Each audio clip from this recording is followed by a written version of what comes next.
Has Lovie Smith brought some of that Super Bowl magic, maybe slow developing Super Bowl magic, to Champaign? Mark Rogers TV, the voice of college football, breaking down every schedule in the Power 5. We have started in the Big Ten. The East is done. You've seen Purdue. Check out the videos. Leave us your record projection as we will ours. Not our final prediction, but our record projection. Like, comment, share the videos, and subscribe right here at Mark Rogers TV, the voice of college football, where we talk the game we all love, and we talk Illinois football. All right, first of all, we've got a deplorable non-conference schedule. So I've been waiting to do this, as most teams are scheduling decent non-conference slates now. At least one difficult game, sometimes in the case of a number of teams across the nation, we are seeing better non-conference matchups than we've seen maybe in the history of college football.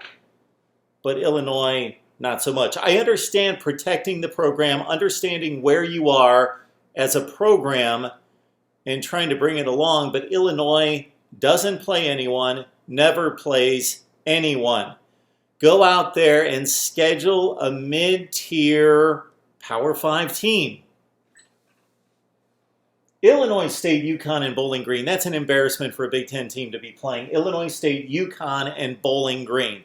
I can't say anything further about this. It's an embarrassment. It's pathetic. They should be 3-0. If they're not 3-0, I won't be surprised because they typically trip up against Eastern Michigan, even though going to a bowl game for the first time in forever, 2011 or 12, getting to a bowl game last year, they still lost to Eastern Michigan, so I would not be surprised if they trip up against, let's say, UConn, who played them pretty tough last year in Storrs, Connecticut. But they should be 3-0. They should be 4-0 when they take on Nebraska in Lincoln because they would have played Rutgers. Now, Rutgers is going to beat somebody at some time after losing 21 consecutive Big Ten games, and this would be a prime spot. Greg Schiano is going to bring Rutgers football back to at least respectability. He's got a much tougher draw in the Big Ten Eastern Division than he had in playing in the Big East, but he's capable. Illinois plays Nebraska, Purdue, and Minnesota, Wisconsin, Iowa. That's a difficult stretch right there for the Illini. I do not expect them to get back to bowl play. I don't know. When I projected this, I got to tell you, after 6-6 last year and losing a bowl game out there in the Red Box Bowl, I believe it was, to Cal, they're going to win the 3 non-conference games. They should. That only leaves them with 3 more wins out of 9 games in the Big Ten. They should be able to do it.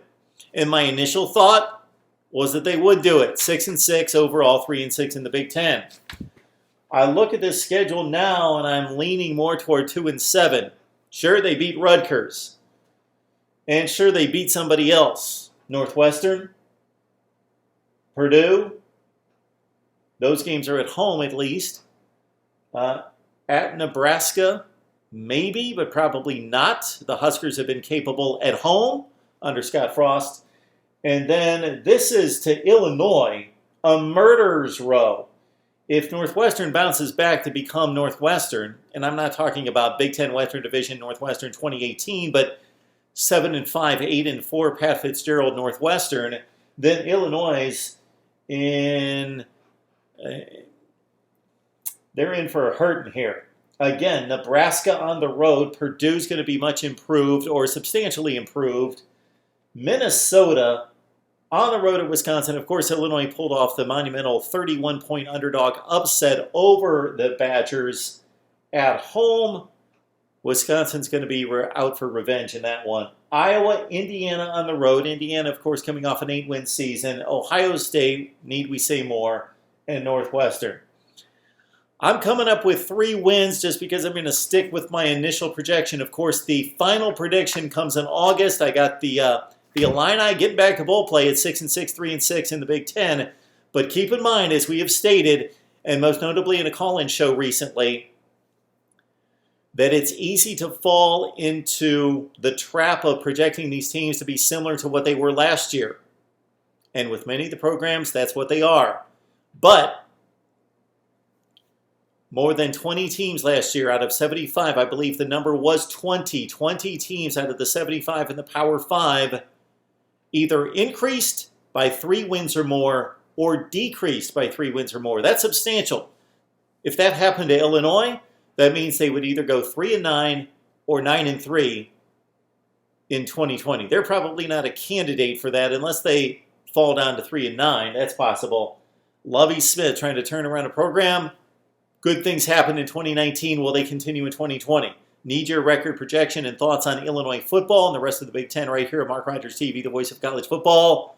Lock it in to get the live stream notifications. Subscribe. You get the turn on the bell for the notifications, and you know when we're going live right here at the voice of college football. See you next time.